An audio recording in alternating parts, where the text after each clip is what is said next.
Hi, welcome. So welcome back to Krokaru Channel. So this has been a very highly requested video. So I'm going to be making a video series on how to get a job here in Japan from overseas. So this series is going to be covering things that you need to consider before you even apply to any jobs here in Japan, the application process, where to apply, documents you need, all of that good jazz. So in today's video, I'm going to start off talking about a little bit about the foreign professionals background, and then I'm going to talk about the things you need to consider before you even apply to any jobs here in Japan. So yeah, let's jump right into it.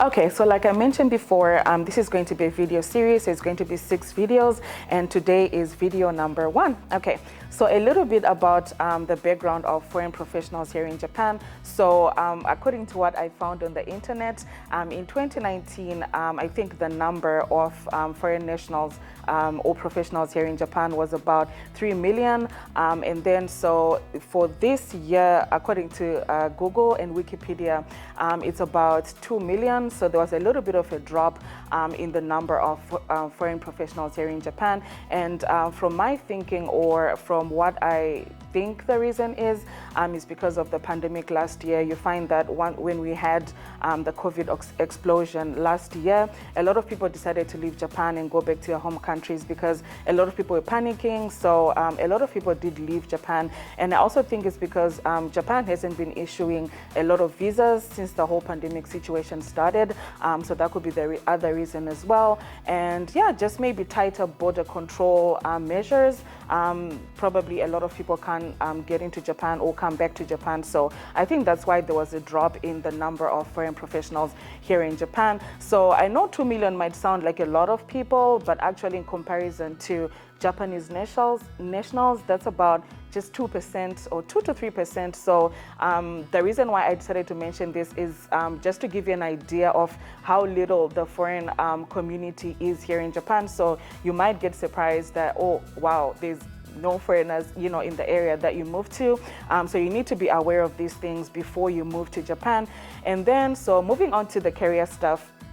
So the first thing that I want to mention is you need to know what is it that you want to do. So the reason why you need to decide on what you want to do before even applying is because that, as recruiters, as we are interviewing people, we can tell who's looking for a career and who's looking for just a 2-minute job. And the culture here in Japan is that most companies are looking for someone who's looking to stay with them for the foreseeable future, not someone looking for a 2-month job and then, change it to another job. I know in our countries, it's totally okay to be working here for 2 months, working here for 3 months, working here for 4 months. But in Japan, the culture is they're looking for someone who's looking to stay with their company long term. And especially if you're coming from overseas, the company is going to invest a lot of money, sponsoring your visa, providing accommodation. So they're, putting out a lot of money to invest in you. So if you don't know what you want to be, as in career-wise, definitely you're not going to be successful and they're not going to hire you. And then number 2, you need to be aware of what do you want to do and what can you do, because there's a difference between what you can do and what you want to do.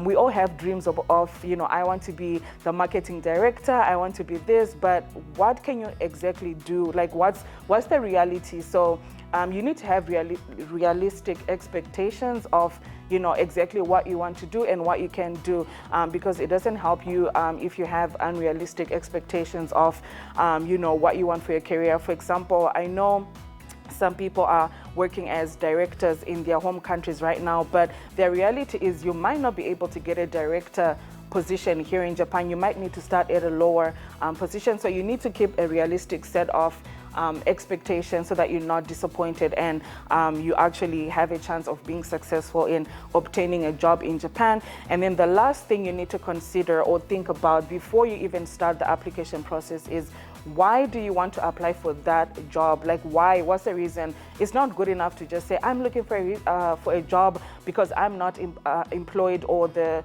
economic situation in my country is not good, so that's why I want to apply. That's not a good enough reason. So you need to have concrete reasons about why you're applying to that job, so that it comes across when you sit down for an interview or when you write your cover letter to apply for that job. So that's it for today. So in video number 2, I'm going to be talking about the documents that you need to prepare in order to start the application process.